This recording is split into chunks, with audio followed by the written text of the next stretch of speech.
Hello, welcome to Avyan IAS. I am Gaurav Saini, faculty of general studies at Avyan IAS. तो अब एक हम ये कुछ वीडियो सीरीज हम स्टार्ट कर रहे हैं बेसिक टर्मिनोलॉजीज इन इकोनॉमिक्स। इसे कुछ 7-8 वीडियोस हम बनाएंगे जिसमें कुछ आपकी बेसिक टर्म्स, बेसिक डेफिनेशन हम इकोनॉमिक्स के हम इसमें हम डिस्कस करेंगे इसके अंदर। क्लियर? तो ये आप देखिएगा, काफी इंपॉर्टेंट है। इतने बेसिक क्लियर हो जाए कि आप इसको भी करने के बाद भी आप जो से रिलेटेड टॉपिक है, पूरा चैप्टर है, वो आप इजीली आपको समझ में आपको आ जाएगा। क्लियर?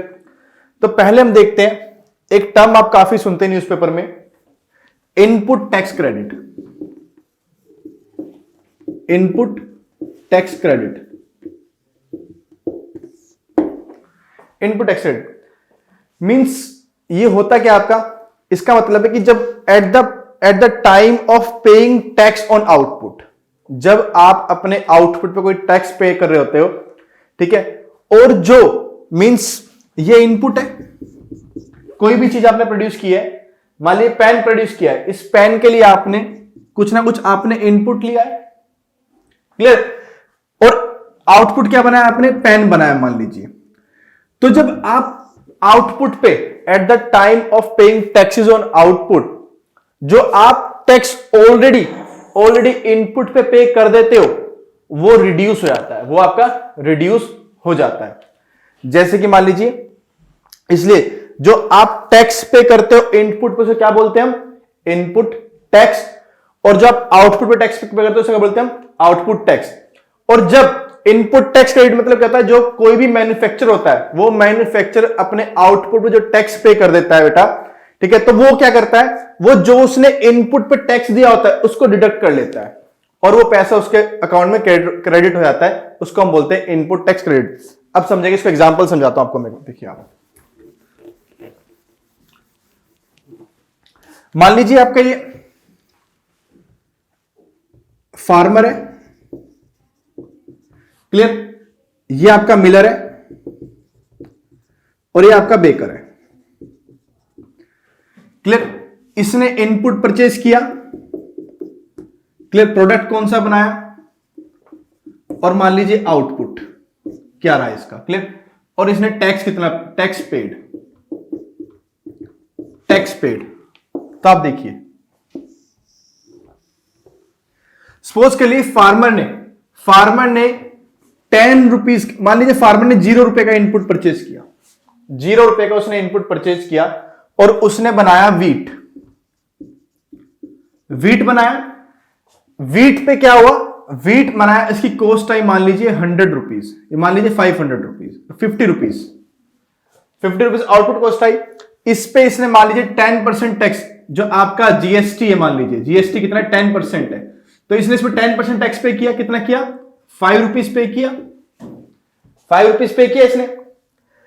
अब इस मिलर ने ये wheat as a input purchase किया फार्मर से, तो इसने कितना इनपुट परचेज किया? 50 रुपीज का इनपुट परचेज किया फार्मर से, और इसने इससे बनाया मान लीजिए वीट फ्लोर बनाया। इस वीट फ्लोर मान लीजिए इसने टैक्स पे, इसकी आउटपुट आया मान लीजिए 100 रुपीज का, 100 आउटपुट आया, तो इस पे जीएसटी पे करेगा ये 10%। अभी देखते जाइए, तो कितना 10 रुपीज हुआ, 10 रुपीज हुआ। अब इस वीट फ्लोर को किसने परचेज कर लिया? बेकर ने परचेज कर लिया 100 रुपीज का, तो इसने 100 का इनपुट परचेज किया, 100 का इसने इनपुट परचेज किया, और आउटपुट आया कितना है? इसने बनाया ब्रेड, और आउटपुट कितना है? मान लीजिए 200 रुपीज। तो इस पे टैक्स पे हुआ 10%, कितना? 20 रुपीज। अब देखिए, जीएसटी है, जीएसटी आपको पता है वैल्यू एडिड टैक्स है, मतलब जिस मैन्युफैक्चर ने जो प्रोड्यूस किया है, जो उसने वैल्यू एडिशन किया है, उस पे ही उसका टैक्स पे करना बनता है। भाई आप देखिए, इस फार्मर ने वीट लिया 50, इस फार्मर ने प्रोड्यूस किया 50 का, तो इसका टैक्स बनता है 5 रुपए। लेकिन इस मिलर ने ये 50 रुपए का इनपुट परचेज किया है, तो इसने वैल्यू एडिशन कितना किया है? वैल्यू एडिशन इसने 50 का क्या है? इसने कितना किया है, 100 में से 50 माइनस कर देंगे तो 50 का किया वैल्यू एडिशन। सेम बेकर ने कितना वैल्यू एडिशन किया है, इसने 100 का इनपुट लिया है ना, तो इसने भी 100 का वैल्यू एडिशन किया है। 100 का तो इनपुट परचेज किया है, इसने भी 100 का वैल्यू एडिशन किया है, तो कितना हो गया आपका ये 100। तो जीएसटी क्या बोलता है, जीएसटी के अंदर मैकेनिज्म है इनपुट टैक्स क्रेडिट का। तो जीएसटी क्या बोलता है, जितना आपने वैल्यू एडिशन किया है उतना ही टैक्स पे करना होता है, उतना ही टैक्स पे करना होता है। लेकिन इस मिलर ने और बेकर ने तो इससे कितने का 55 रुपए का परचेज किया है और इससे 110 का परचेज किया है, लेकिन इस इनपुट पे ऑलरेडी टैक्स पे हो चुका है ना, तो ये ज्यादा टैक्स क्यों पे करे। बात समझ रहे, यहां पे इसने 10 रुपए पे किया ना, टैक्स बना, मिलर पे करेगा 10 रुपीज, मिलर पे करेगा 10 rupees as a tax government को, बेकरी पे करेगा 20 रुपीज गवर्नमेंट को। लेकिन इनका बनता कितना है, एक्चुअल टैक्स कितना बनता है वैल्यूएशन पे, इसका 5 बना, 50 पे कितना, इसका भी कितना 5 बना, इसका 10 बना। लेकिन इसने मिलर ने 5 रुपए ज्यादा पे किया और इसने 10 रुपए ज्यादा पे किया। क्यों, क्योंकि इसने इनपुट परचेस किया है, इनपुट पे किया है, तो इनपुट पे तो इनपुट टैक्स हो गया, आउटपुट कम बनता है ना। तो यानी कि ये क्या करेगा, जब मिलर फार्मर से रसीद ले लेगा और बेकर मिलर से रसीद ले लेगा, क्यों, ये फार्मर दिखाएगा कि मैंने 50 रुपए पे टैक्स मैं पे कर चुका हूं, आपको इस पे दोबारा टैक्स पे करने की जरूरत नहीं है। सेम बेकर दिखाएगा कि मिलर ऑलरेडी 50 रुपए टैक्स इस पे टैक्स पे कर चुका है, मुझे इस इनपुट पे टैक्स पे करने की जरूरत नहीं है, ये मेरा टैक्स वापस करो, क्योंकि मेरा एक्चुअल में ये बनता है। तो जब ये इनपुट पे टैक्स पे हुआ है, जब ये टैक्स आपका वापस आ जाएगा, जब ये आपका वापस आ जाएगा, मींस आप सरकार को रसीद दिखाओगे तो गवर्नमेंट क्या करेगी, इस टैक्स को जो आपने इनपुट पे ऑलरेडी टैक्स पे किया ये आपके अकाउंट में क्रेडिट कर देगी गवर्नमेंट। तो इसलिए इसको बोलते हैं इनपुट टैक्स क्रेडिट। क्या बोलते हैं इसको हम, इनपुट टैक्स क्रेडिट। बेटा क्लियर, इतना क्लियर हो गया आपको। अब देखिए आप, नेक्स्ट हम लेते हैं इंपोर्ट सब्स्टिट्यूशन। इंपोर्ट सब्स्टिट्यूशन,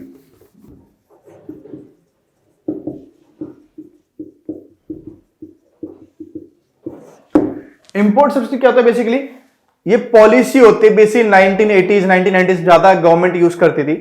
इसमें क्या होता है कि अपनी डोमेस्टिक इंडस्ट्रीज को प्रमोट करने के लिए, कंट्री में इंडस्ट्रियलाइजेशन को प्रमोट करने के लिए, ठीक है, और इंपोर्ट से मतलब इंपोर्ट से कंपीट कराने के लिए गवर्नमेंट क्या यूज करती है पॉलिसी में, इंपोर्ट सब्स्टिट्यूट करती है। मतलब क्या करेगी कि इंपोर्ट पे रिस्ट्रिक्शंस लगा देंगी, जो भी आप इंडिया में जो भी आप इंपोर्ट करा रहे हैं इस पे रिस्ट्रिक्शन लगा देंगी, मतलब टैरिफ नॉन टैरिफ बैरियर लगा देगी, हाई टैरिफ लगा दिया या कुछ भी रिस्ट्रिक्शंस इंपोज करती, सैनिटरी एंड फाइटोसैनिटरी मेजर्स लगा दिए, ये कुछ भी कोटा सिस्टम लगा दिया। क्यों, इंपोर्ट को सब्स्टिट्यूट कर रही है, कम कर रही है, ताकि जो इंडिया की इंडस्ट्रीज हैं वो प्रमोट हो सके, ताकि इंडिया की इंडस्ट्रीज को प्रोटेक्ट कर सके, इंपोर्ट फॉरेन इंडस्ट्री से, इंपोर्ट से अपने को बचा सके।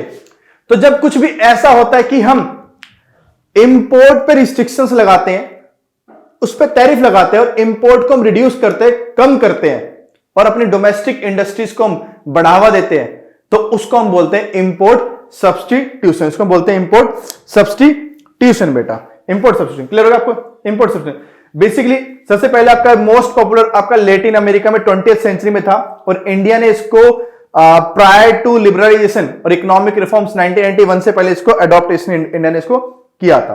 क्लियर। नाउ एक टर्म आप सुनते हैं न्यूज़पेपर में, पॉलिसी पैरालिसिस। पॉलिसी पैरालिसिस क्या होता है?